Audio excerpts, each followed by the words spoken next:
بسم اللہ الرحمن الرحیم۔ اللہ کے نام سے شروع جو نہایت مہربان اور رحم والا ہے۔ رب زدنی علما، اے میرے رب مجھے مزید علم عطا فرما۔ O my Lord increase me in knowledge. قالا رب اشرح لی صدری، عرض کیا اے میرے مالک کھول دے میرا سینہ۔ ویسر لی امری، اور آسان کر دے میرے لیے میرا کام۔ وحلل عقدۃ من لسانی، اور کھول دے گرہ میرے زبان کی۔ یفقہوا قولی، تاکہ سمجھ سکے لوگ میری بات۔ بسم اللہ الرحمن الرحیم۔ اللہ کے نام سے شروع جو نہایت مہربان اور رحم والا ہے۔ پیارے طلبہ و طالبات، آئیے غزل نمبر 3 جس کو لکھا ہے مصحفی، اس کو آج ہم مطالعہ کریں گے۔ شاعر کا تعارف اس طرح ہے کہ مصحفی کی پیدائش عیسوی سن 1774 میں اکبرپور امروہہ میں ہوئی۔ ابتدائی تعلیم کے بعد اعلیٰ تعلیم کے لیے دلی گئے۔ دلی میں ان کی شاعری کو فروغ حاصل ہوا۔ دلی کی تباہی کے بعد وہ لکھنؤ آ کر شہزادہ مرزا سلیمان شکوہ کے ملازم ہو گئے۔ وہ ایک قادر الکلام شاعر تھے۔ اردو فارسی کے علاوہ عربی پر بھی عبور رکھتے تھے۔ ان کی شاعری میں حب الوطنی کا جذبہ خاص طور پر نمایاں ہے۔ وہ وطن سے بے پناہ محبت رکھتے تھے۔ ان کے دل میں جو وطن کا جذبہ تھا، محبت تھی، تو وہ ان کے شاعری میں ابھر کر سامنے آتا ہے۔ سردی، اجوائن، غریب خانہ مصحفی، مودی خانہ وغیرہ ان کے قابل ذکر مثنویاں ہیں۔ فارسی اور اردو میں ان کے 8 دیوان شائع ہو چکے ہیں۔ عیسوی سن 1824 میں ان کا انتقال ہوا۔ انا للہ و انا الیہ راجعون۔ آئیے تو ان کی غزل ہم سماعت فرمائیے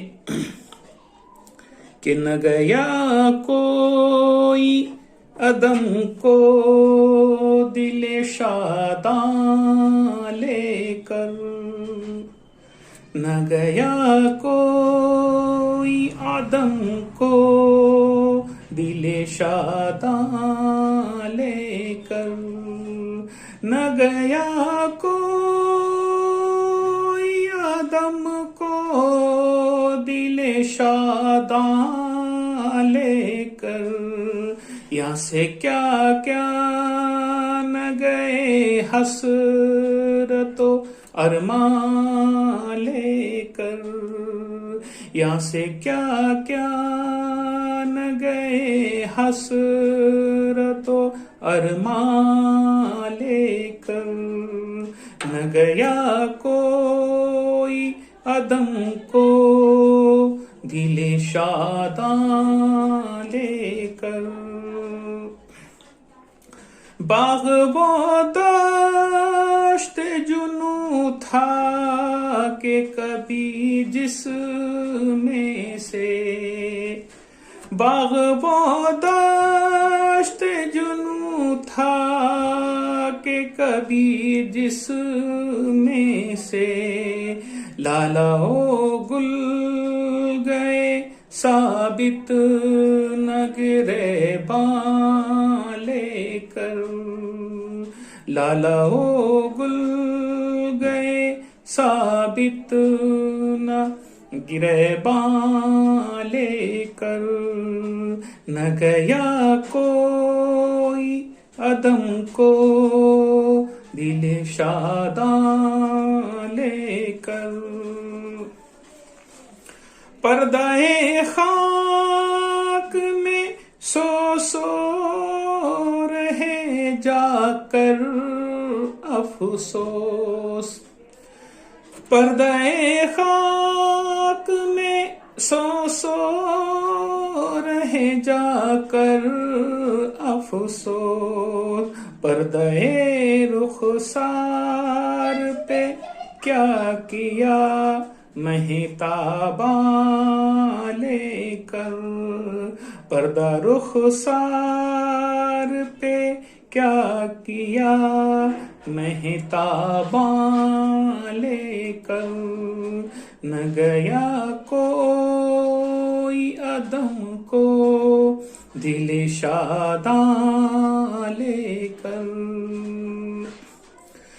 ابر کی طرح سے دیویں گے عالم کو نہال، ابر کی طرح سے کر دیویں گے عالم کو نہال، ہم جدھر جاویں گے یہ دیدہ گریاں لے کر، ہم جدھر جاویں گے یہ دیدہ گریاں لے کر، نہ گیا کوئی عدم کو دل شاداں لے کر۔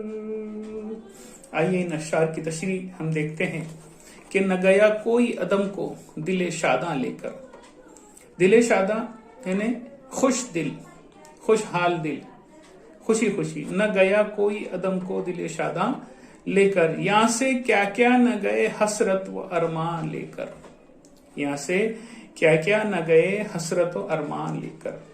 تو شاعر اس شعر میں مصحفی کہتے ہیں کہ انسان کے دل میں بے شمار حسرتیں، بے شمار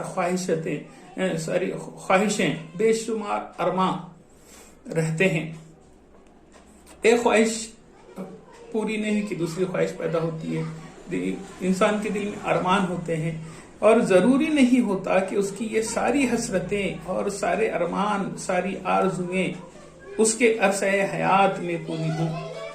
کئی ایسی خواہشات ہوتی ہیں، کئی ایسے ارمان ہوتے ہیں وہ اپنے دل میں لے کر اس فانی دنیا سے کوچ کر جاتا ہے، اس کے سارے ارمان بھی اس کی خواہش کے مطابق پورے ہوں یہ ضروری نہیں۔ جب وہ راہی ملک عدم یعنی اس دنیا کو چھوڑ کر آخرت کی طرف رواں ہو جاتا ہے تو اس کی بہت ساری خواہشیں باقی رہ جاتی ہے، پوری نہیں ہو پاتی۔ اس لیے جب وہ عدم کو جاتا ہے تو شاداں و فرحاں نہیں جاتا، یعنی خوشی خوشی نہیں جاتا، یعنی اس دنیا سے جو بھی شخص جاتا ہے تو وہ کبھی بھی وہ خوشی خوشی نہیں جاتا۔ آپ نے دیکھا کہ کبھی موت کو کسی نے خوشی خوشی گلے لگایا اور چلو کہ بھائی مجھے چار کھانے بھی اٹھا کر لے کر چھوڑ دو، ایسا کبھی ہوا ہے کہ انسان کبھی خوشی خوشی نہیں جاتا۔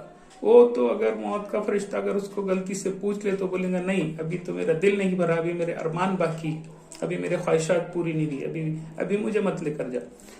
تو کہنے کا مطلب یہ ہے کہ کوئی بھی خوشی خوشی اس دنیا فانی کو الوداع نہیں کہتا ہے، جبکہ معلوم ہے کہ دنیا فانی ہے، کوئی نہ کوئی حسرت رہی جاتی ہے انسان کی، باقی کسی نہ کسی ارمان کے پورے نہ ہونے کا اس کو غم و الم رہتا ہی ہے۔ تو یہی اس شعر میں شاعر نے کہا ہے کہ نہ گیا کوئی عدم کو دل شاداں لے کر، یہاں سے کیا کیا نہ گئے حسرت و ارمان لے کر۔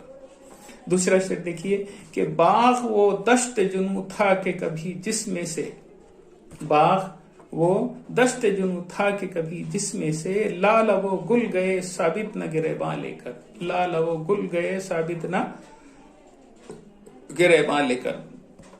اب لالا و گل، لالا ایک قسم کا پھول ہے، گل پھول، گل مانا پھول، لالا وہ گل جسے باغ سمجھے ہوئے تھے، باغ وہ دشت جنوں تھا کہ کبھی جس میں سے، تو لالا و گل جس کو باغ سمجھے تھے وہ باغ نہیں ایک دشت جنوں تھا۔ کیا تھا؟ ایک دشت تھا، ایک جنگل تھا جس میں کاٹیاں اور خطرناک جنگل تھا، ایک ویرانہ تھا جس میں کانٹے دار جھاڑیاں تھی، خاردار جھاڑیوں سے بھرپور یہ ویرانہ تھا جس میں گزرنا محال تھا، جس میں سے کوئی اپنا دامن بچا کے نہیں نکل سکتا تھا۔ اس لیے جب لالا و گل وہاں سے گزرے تو ان کے گریبان کانٹوں سے الجھ کر تار تار ہو گئے، لالا و گل گئے ثابت نہ گریباں لے کر، گریباں یعنی اپنے دامن، تو لالا و گل وہاں سے گزرے تو ان کے گریباں کانٹوں سے الجھ کر تار تار ہو گئے۔ تار تار ہونا یعنی پھٹ جانا، چور چور ہو جانا۔ اب دیکھتے ہیں کہ جب ہم کانٹے دار جھاڑیوں میں سے گزرتے ہیں تو وہ کانٹے ہمارے کپڑوں میں چھپ جاتے ہیں، کبھی کبھی ہم کھیت میں جاتے ہیں تو کھیتیوں کے اندر بھی ایسے